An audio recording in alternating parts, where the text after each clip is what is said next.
अभी यूजीसी का नियम आया और अब भाई साहब जो डिवीजन बना इस कंट्री में, जो डिवीजन नहीं ब्राह्मणों ने पहले बहुत शोषण किया, मौर्य काल में किया, नहीं ब्राह्मणों ने शोषण किया, बहुत शोषण किया। कब क्या है?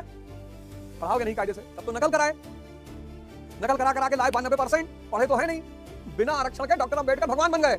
तो मैं सौभाग्य से भारतीय पैदा हुआ, तो मैं जब भी बात करूंगा भारतीयता की बात करेगा, भारतीयों की बात करूंगा। नियम कोई भी हो, शोषण नहीं होना चाहिए। जय हिंद फ्रेंड्स।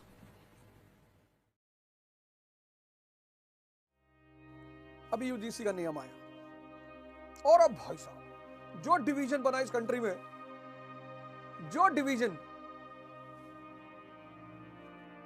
इतना मार खाए हैं इस देश के लोग, मुझे तो इतनी हंसी आती है, इतना मार खाए, मतलब गजब जाहिल हैं लोग देश में। महमूद गजनी ने मारा, मोहम्मद गौरी ने मारा, तैमूर ने मारा, चंगेज ने मारा, किसने नहीं? चंगेज तो खैर चलो भारत के अंदर नहीं आया, अंग्रेजों ने तो 2 साल मार लाठी मार लाठी मार लाठी। गजब लोग हैं लेकिन भाई, मतलब बेशर्मी की हद है। मैं तो कभी कभी सोचता हूं कि हमारे जो क्रांतिकारी शहीद हुए, सरदार भगत सिंह, चंद्रशेखर आजाद, राजेंद्र लहड़ी, ये सब बेचारे जब ऊपर से देखते होंगे तो कहते होंगे यार गलत हो गया, यार गलत कर दिया यार हम लोग। सोशल किसी का नहीं होना चाहिए भाई, सबको एक सुर में एक मांग करनी चाहिए कि भाई देखो कि सोशल नहीं होना चाहिए, सुविधा मिलनी चाहिए। कोई भी कानून सोशल पर आधारित नहीं होना चाहिए, किसी का भी हो। कल से पूरे हफ्ते में एक सीरीज लेने जा रहा हूं, जाति व्यवस्था, जाति व्यवस्था नहीं, पहले वर्ण व्यवस्था, फिर जाति व्यवस्था, फिर जातिवाद, फिर आरक्षण और फिर यूजीसी। इन 5 टॉपिक को मैं 5 दिन में चर्चा करूंगा। कल से एक कोशिश करूंगा कि लोगों तक सही पैगाम पहुंच जाए, बाकी नहीं पहुंच रहा है तो मैं क्या करूं। रैदास ब्राह्मण मत पूजिए, जाए होए गुणहीन। देखो ब्राह्मण की बात नहीं कह रहे ब्राह्मण अगर गुणहीन है, ब्राह्मण की बुराई नहीं कर रहे हैं। देखो कंडीशन है, टर्म एंड कंडीशन लगी हुई है। रैदास ब्राह्मण मत पूजिए, जाए होए गुणहीन। उन्होंने ये नहीं लिखा रैदास ब्राह्मण मत पूजिए,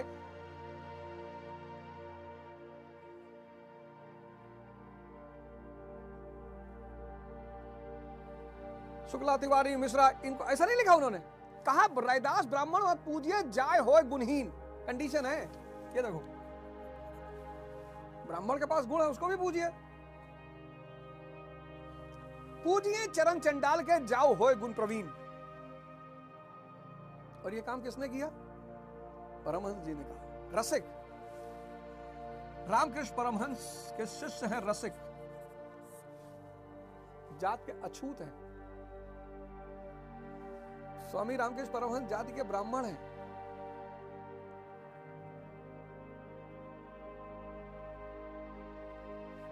देखिए ये रैदास प्रेम नहीं छिप सकई, लाख छिपाए कोय, प्रेम न मुख खोले कबहू, नैन देत हैं रोए। ऐसा चाहू राज में जहां मिले सबगन को अन्न, छोट बड़ो सब सम बसे, रैदास रहे प्रसन्न। किसी को कुछ नहीं कहा, सबकी बात कर रहे हैं। यह है भारतीय संस्कृति की महानता। उन्होंने कहा ऐसा चाहू राज में मैं जहां मिले, ये नहीं कहा दलितों को अन्न ना, देखिए छोट बड़ो सब सम बसे, रैदास रहे प्रसन्न।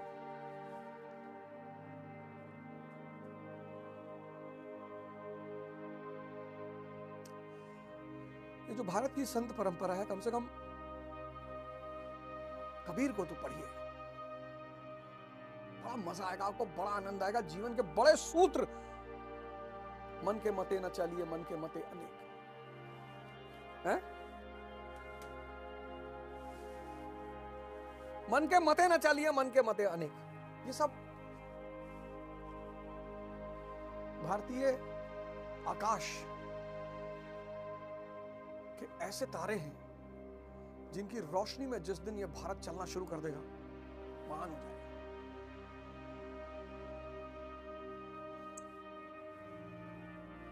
जिस दिन इन सब की रोशनी में भारत चलना शुरू कर देगा, कल से लेकर अगले 5 दिन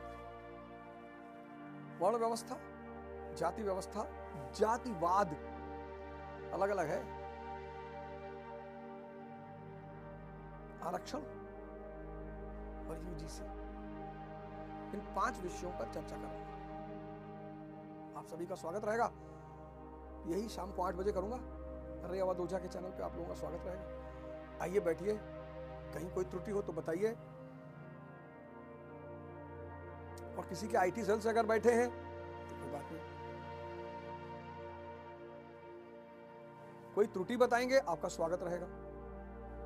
कोई गाली देंगे तो मैं तुरंत डीके का ख्याल करता हूं। मेरे मन में जैसे कोई गाली कमेंट पड़ता तो उसको तो डीके, हमारे दोस्त वहां कहते डीके। मैंने अपनी टीम को कहा है कि डीके लिख दिया करो, तो टीएमसी लिख देती है आजकल।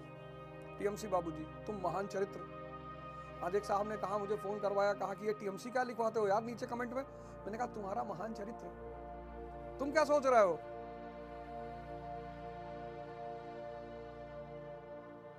तुम्हारा इतना महान चरित्र है, तुम तो बोलोगे ही उल्टा सीधा। महान चरित्र वाले कुछ भी बोल देते हैं।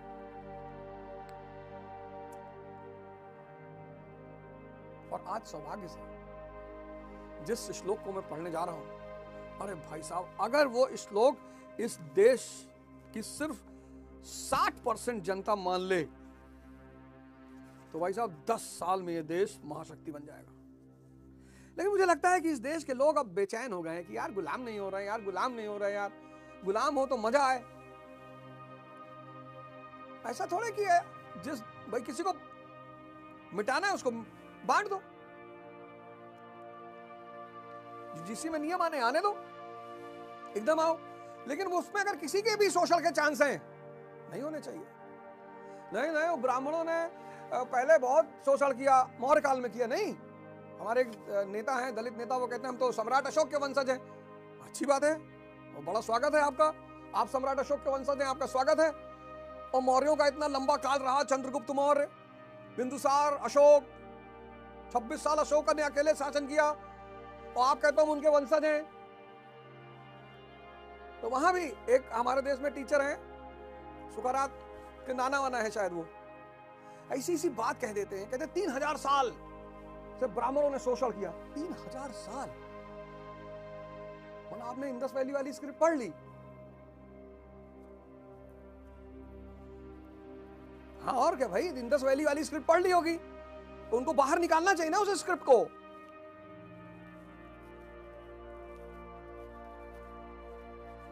तो ब्राह्मणों का एक राजा हुआ पुष्यमित्र शुंग, उत्तर भारत में। मौर्यों ने इतना लंबा शासन किया, उन्होंने भी यार दबाया नहीं। फिर वो गुप्त, उनका लंबा शासन था, फिर तुर्क, फिर मुगल। कुरीतियां रही हैं, इस बात से इनकार नहीं किया जा सकता। कुरीतियां रही, समाज में समस्याएं रही, चुनौतियां रही।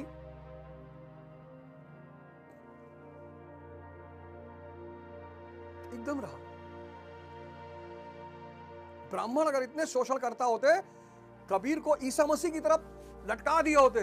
बनारस में बैठ के कबीर दास जी कहते हैं, बनारस में पाथर पूजे हर मिले तो मैं पूजू पहाड़, और ताते तो चकिया भली पीस खाए संसार। कबीर दास जी कहां कह रहे हैं? बनारस में। गढ़ है ब्राह्मणों का। जाओ पाकिस्तान में कुछ बोल के देखो,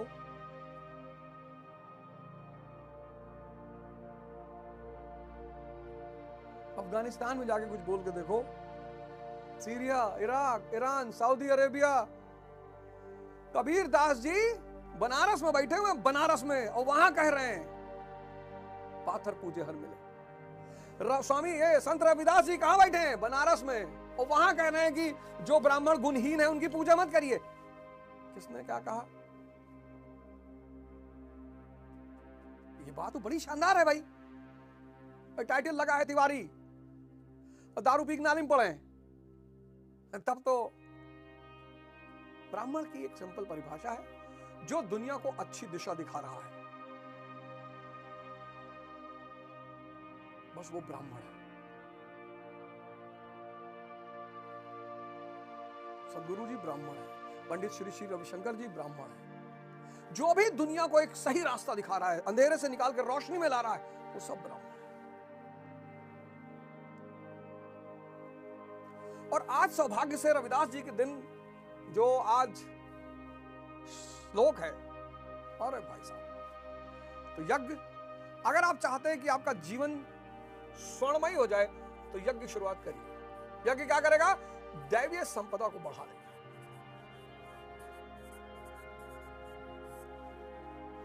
खासकर विवेक को बढ़ा देगा। विवेक अगर बढ़ता चला गया सर जी, फिर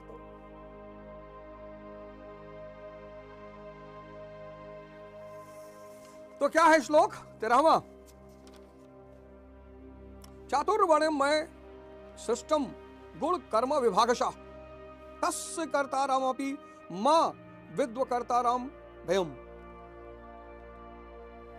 भगवान कृष्ण कह रहे हैं कि ये चतुर्वर्ण को मैंने बनाया है। और बहुत सारे यादव जी लोग सोशल मीडिया पे कह रहे हैं कि ब्राह्मणों ने बनाया है। लो, आप भगवत गीता उठा लीजिए, कोई भी गीता उठा लीजिए, भगवत गीता का आप 4थे अध्याय का 13वां श्लोक खोलिए। अब या तो यादव जी लोग मानना बंद कर दे भगवान कृष्ण को,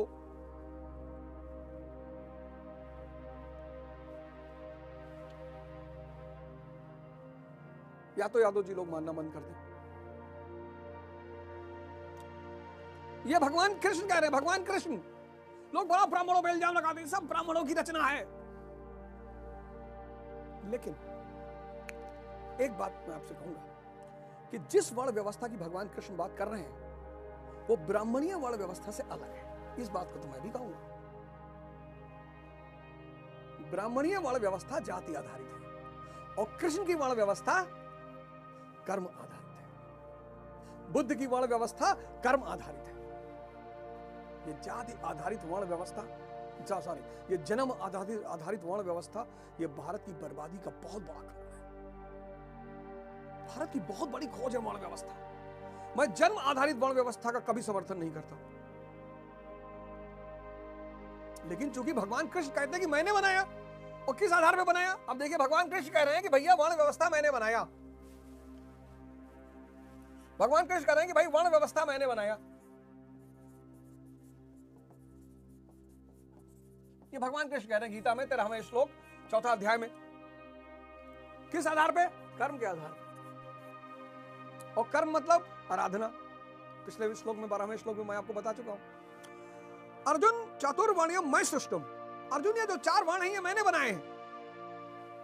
चारों वर्ण की रचना मैंने की है। तो क्या मनुष्यों को 4 भागों में बांट दिया? श्री कृष्ण कहते नहीं, गुण कर्म विभागशः। गुणों के माध्यम से कर्म को 4 भागों में बांटा गया है। ये डायग्राम बनाने जा रहा हूं, 4-5 लाख करोड़ का है। कभी मौका मिले तो दे दीजिएगा। भगवान करे आप 10 लाख करोड़ कमा ले कि हमको उतना दे दे। तो सबसे ऊपर ब्राह्मण, दूसरा क्षत्रिय, तीसरा वैश्य, चौथा शूद्र।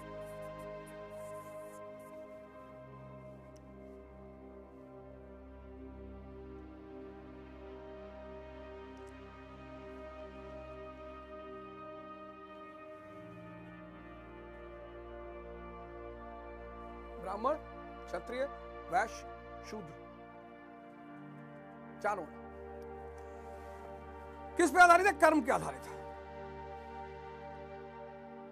इस डिवीजन का पैमाना क्या है? गुण। कौन से गुण? सत्व, रज, तम।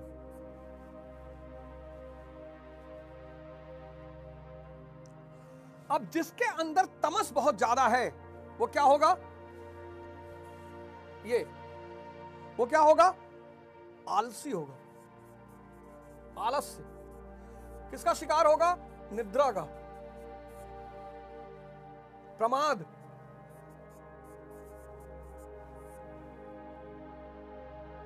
कर्म में ना प्रवृत्त होने का स्वभाव,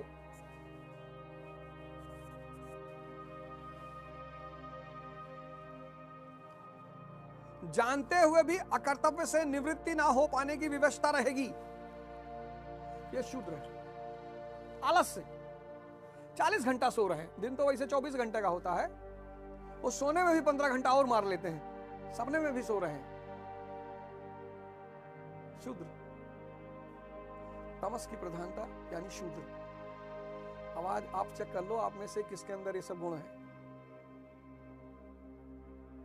बड़ा महान देश है भारत। बड़ा दुख होता है जब मैं आजकल देखता हूं लोगों को एक दूसरे को गाली देते हुए। मैं सोचता हूं ऐसे ही 18वीं शताब्दी में जब अंग्रेज आए, देखे सब एक दूसरे को गाली दे रहे हैं, बोले भाई कब्जा कर लो। क्लाइव, वॉरेन हेस्टिंग्स, ये लोग जब बैठ के देखे बोले भाई ये तो सब आपस में लड़ रहा है। मुझे समझ में आता है 70-75 साल हो गए आजादी के, कोई मारा नहीं और पुरानी आदत है मार खाने की। तो एक भाई दर्द, तो आदत कहां जल्दी छूटती है? आदत कहां जल्दी छूटती है? आदत छूटती नहीं, सब एक्टिवेटेड है। लाठी बल्ला मार डालो है तरीके किसको?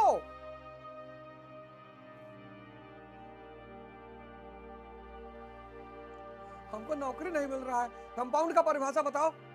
हैं? कंपाउंड वो जो बिल्डिंग के चारों तरफ होता है वो कंपाउंड होता है। अच्छा,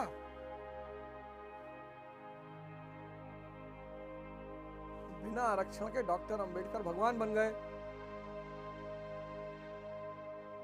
बिना आरक्षण के डॉक्टर अंबेडकर भगवान बन गए। भगवान, कितना महान व्यक्तित्व रहा होगा वो आदमी। आरक्षण मिला, अच्छा हुआ, बढ़िया हुआ। पिछड़े वर्ग को मुख्य धारा में लाने का माध्यम बना। पिछड़े वर्ग को मुख्य धारा में लाने का माध्यम है वो। सिंपल। भाई राजस्थान में एक समुदाय है मीना, मेरे बड़े सारे मित्र हैं। उस समुदाय ने आरक्षण का बहुत अच्छा फायदा उठाया। आप उठा के देख लो इंडिया में IAS IPS सब मीना भरे हुए हैं, सब मीना भरे। पढ़ो IAS बनो, पढ़ो IAS बनो। जब तुमको कंपाउंड का डेफिनेशन ही नहीं पता है,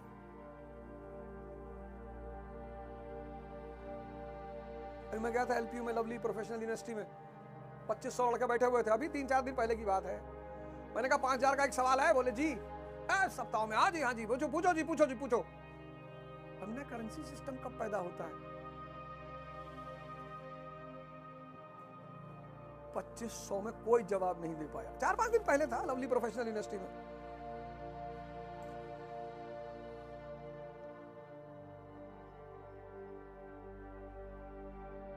शिक्षा से बड़ी कोई शक्ति नहीं है इस पूरे ब्रह्मांड में, है ही नहीं। तो ये है जिसके भी अंदर आलस्य है, निद्रा है, प्रमाद है, वो शूद्र है। अब ये शूद्र क्या करेगा? फॉर्मूला देखो। 2 घंटे आप आराधना में बैठते हैं, इस कर्म के लिए प्रयत्नशील होना चाहता है, किंतु 10 मिनट भी अपने पक्ष में नहीं पाते। जैसे बहुत लोग ध्यान करने बैठते हैं, कहते हैं भैया हम बैठते तो हैं, ध्यान हो नहीं रहा। शरीर अवश्य बैठा है, लेकिन जिस मन को बैठाना चाहिए वो हवा से बातें कर रहा है, कुतर्कों का जाल बुन रहा है, तरंग पर तरंग छाई है। तो आप बैठे क्यों हैं? समय क्यों नष्ट करते हैं? उस समय केवल परिचर्यात्मक कर्म शूद्रास्पि स्वभावजम। जो महापुरुष अव्यक्त की स्थिति वाले हैं, अविनाशी तत्व में स्थित हैं, उनकी तथा इस पथ पर अग्रसर अपने से उन्नत लोगों की सेवा में लग जाओ। अब इसके लिए धर्म क्या है? सेवा। किसका? किसका? IAS IPS का, मंत्री जी का नहीं, जो जागृत पुरुष है उनका।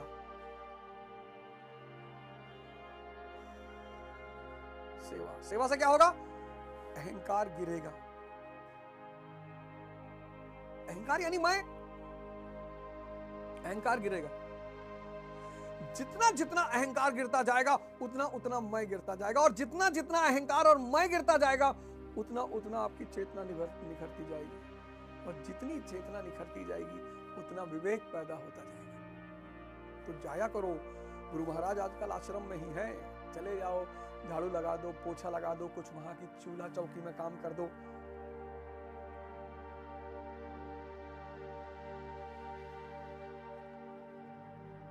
माँ बाप का पैर दबा दो, माँ बाप की सेवा कर दो, किसी बुजुर्ग की सेवा कर दो। सेवा देखो, सूत्र देखो, सेवा।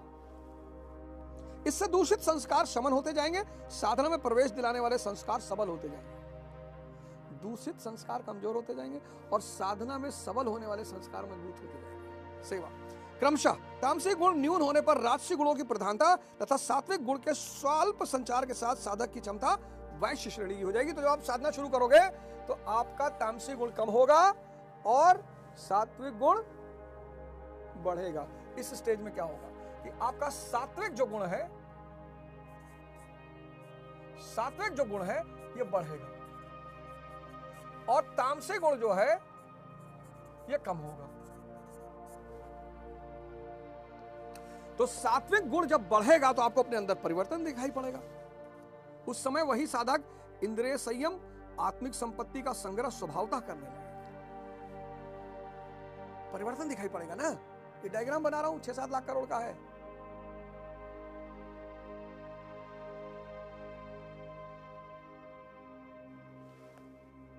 इंद्रिय संयम,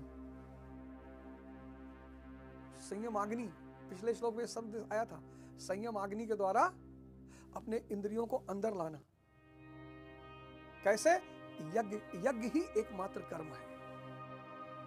खाना खाओ, यज्ञ की दशा में खाओ। पढ़ो, यज्ञ की। शुरुआत में कष्ट है, मैंने कहा तपस्या का पहला चरण कष्टकारी है, थोड़ा सा। लेकिन भाई साहब, जब वो कष्ट मजे में परिवर्तन हो जाता है ना, फिर तो कर्म करते करते उसी साधक में सात्विक गुणों का बाहुल्य हो जाएगा। राजसिक गुण कम रह जाएंगे, तामसिक गुण शांत हो जाएंगे। उस समय वही साधक क्षत्रिय श्रेणी में आ गया। क्षत्रिय श्रेणी, सात्विक गुण का बाहुल्य।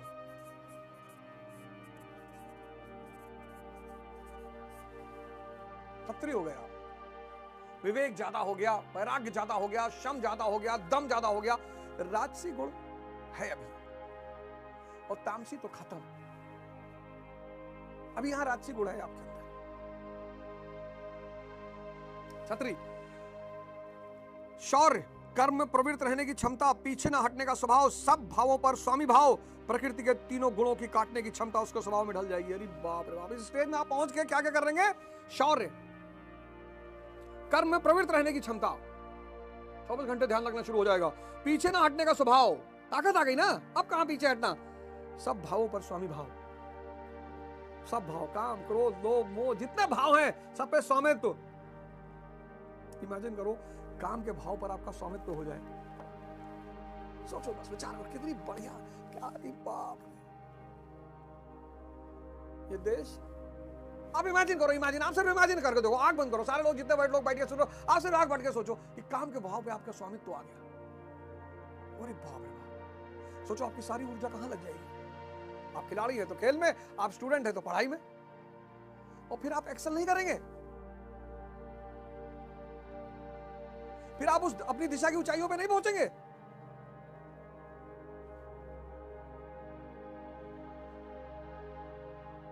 लेकिन शुरुआत यहीं से होगी गुरुजी, ये। और फिर वही कर्म और सूक्ष्म होने पर मात्र सात्विक गुण कार्यरत रह जाने पर मन का शमन, सिर्फ सात्विक गुण रह जाएगा, तब व्यक्ति ब्राह्मण हो जाएगा। सात्विक, सिर्फ सात्विक गुण। अब क्या हो गया? मन का शमन हो गया, इंद्रियों का दमन, एकाग्रता, सरलता, ध्यान, समाधि, ईश्वरीय निर्देश, आस्तिकता इत्यादि ब्रह्म में प्रवेश दिलाने वाली स्वाभाविक क्षमता के साथ वही साधक ब्राह्मण की श्रेणी में आ जाएगा।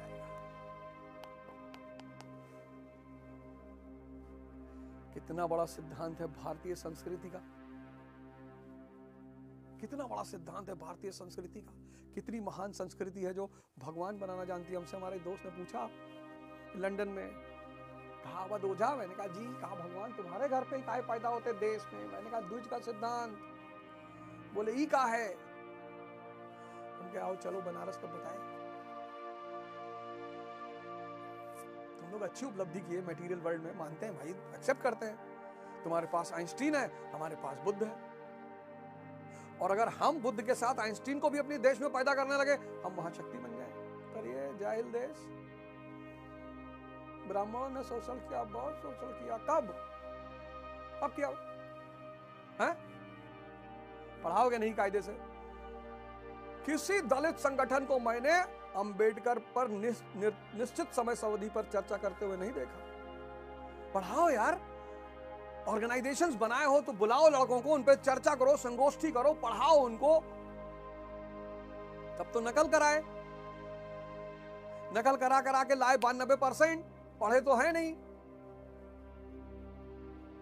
भाई डॉक्टर अंबेडकर की ताकत का राज क्या है? शिक्षा।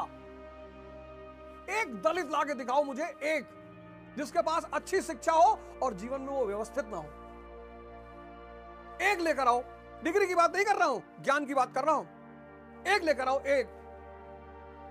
स्वाभाविक नहीं है? क्या दलित, क्या ब्राह्मण, क्या क्षत्रिय, क्या मुसलमान, क्या हिंदू, जिसके पास भी सही शिक्षा है वो व्यवस्थित है।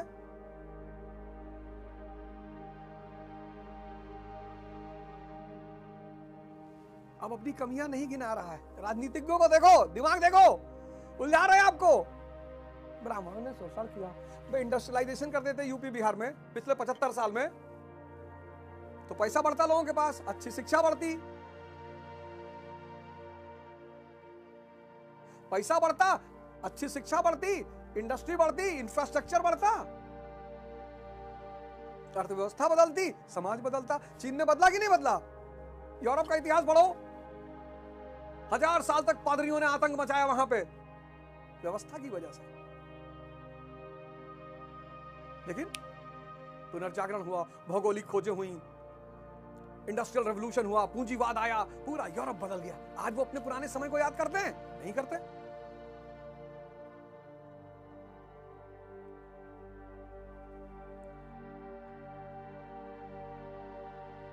अजीब सा देश है। नेता चाहिए अपराधी, शेर आया, शेर आया, शेर आया। आदमी है कि जानवर है?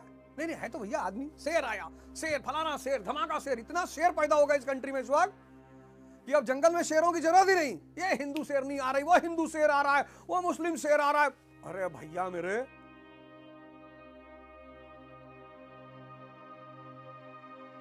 देश है कि जंगल है बे? जहां देखो शेर ही आ रहे हैं चारों तरफ।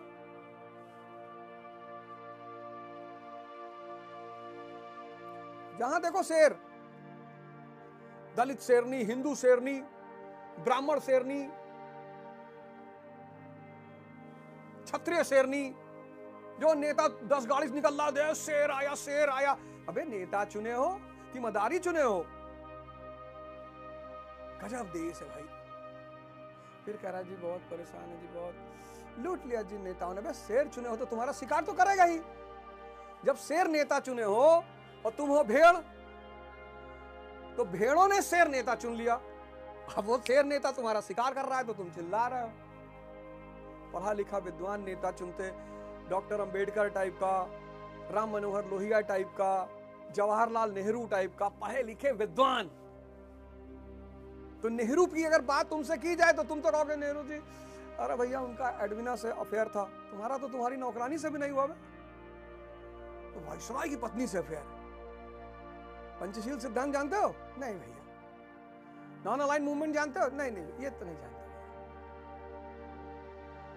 तब काहे नेहरू पे कमेंट कर रहे हो? कमेंट कर रहे नेहरू पे?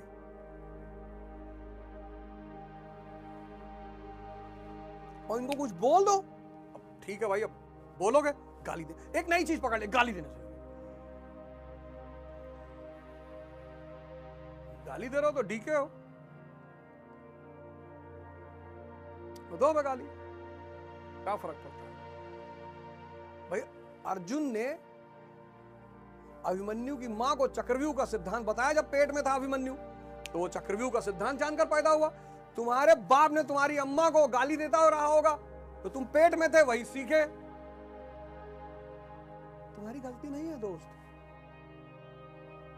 तुम्हारे पिता अगर अर्जुन होते तो तुम भी चक्रव्यूह भेदने का सिद्धांत जानते।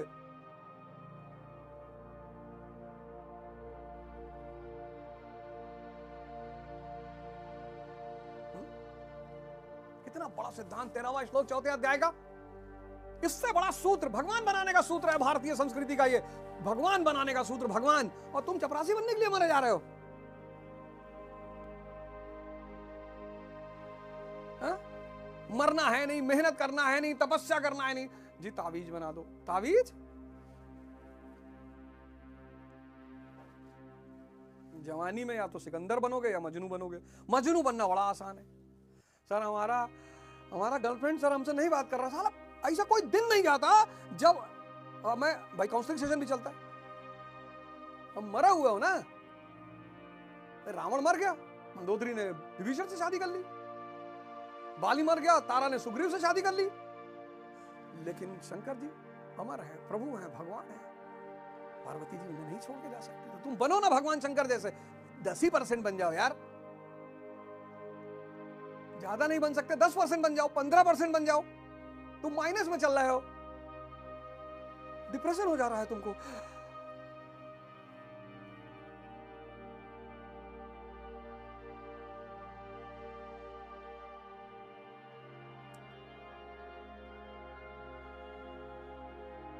देखो देखो, हम सब शूद्र की अवस्था में पैदा होते हैं, हम सब आलस्य, निद्रा, प्रमाद, सेवा करनी पड़ेगी, अहंकार घटेगा, सात्विकता बढ़ेगी, तामस कम होगा, वैश्य हो जाएंगे।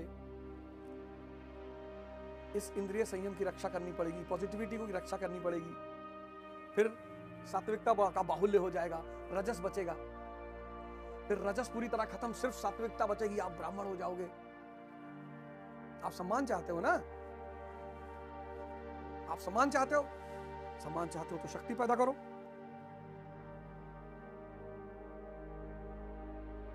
सिर्फ टाइटल लिखने से कुछ नहीं होगा।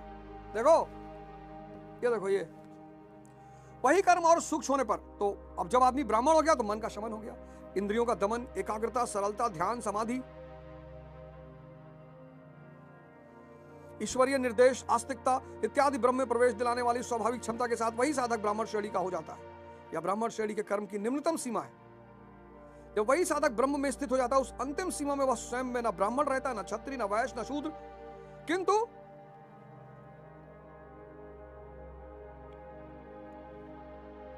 किंतु दूसरों के मार्गदर्शन हेतु वही ब्राह्मण है। कर्म एक ही है, नियत कर्म, आराधना, ध्यान। अवस्था भेद से इसी कर्म को ऊंची नीची 4 सीढ़ियों में बांटा। किसने बांटा? किसी योगेश्वर ने बांटा, अव्यक्त स्थित वाले महापुरुष ने बांटा। उसके कर्ता मुझ अविनाशी को अकर्ता ही जान।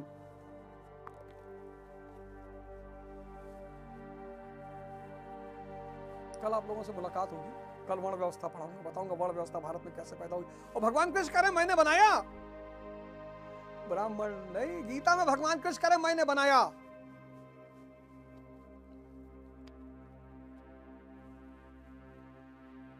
तो इसका मतलब वर्ण व्यवस्था बड़ी दिव्य चीज है, पर किस पे आधारित?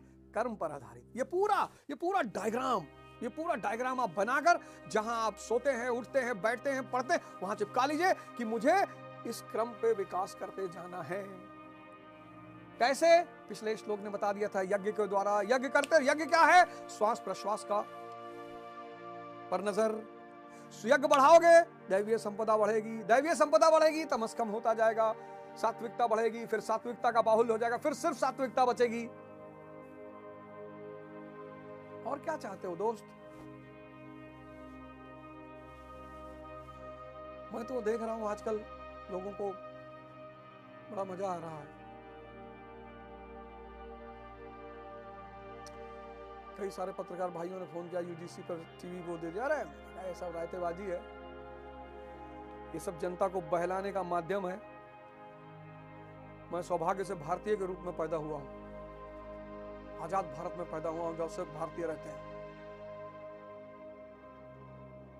सौभाग्य से, संयोग से नहीं, सौभाग्य से। और उस सौभाग्य से जो मैं भारतीय पैदा हुआ, मैं भारतीय अगर नहीं पैदा होता, इस सिद्धांत का मुझे कैसे पता चलता? मैं अगर किसी दूसरे देश में, यूरोप में पैदा हो जाता, ठीक है, मेरा जीवन अच्छा कट जाता, पर यह भगवान बनने का सूत्र। तो मैं सौभाग्य से भारतीय पैदा हुआ, तो मैं जब भी बात करूंगा भारतीयता की बात करूंगा, भारतीयों की बात करूंगा। नियम कोई भी हो, शोषण नहीं होना चाहिए। समाज को बांधने का काम करना है, समाज को तोड़ने का काम नहीं करना है।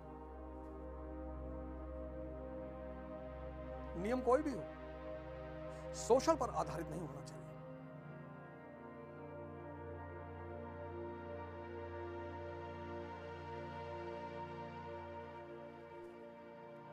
कल वर्ण व्यवस्था की चर्चा करूंगा, कल बताऊंगा आपको वर्ण व्यवस्था समाज में कैसे पैदा हुई। धर्म में तो भगवान कृष्ण ने बनाई है, समाज में कैसे पैदा हुई। और भगवान कृष्ण जैसा परम योगी, परम अवतार, छोड़ दो निराशा यार अपनी, आओ धर्म के रास्ते पे, साधना के रास्ते पे, ध्यान के रास्ते पे, बहुत आनंद है गुरुजी। और आनंद शक्ति है।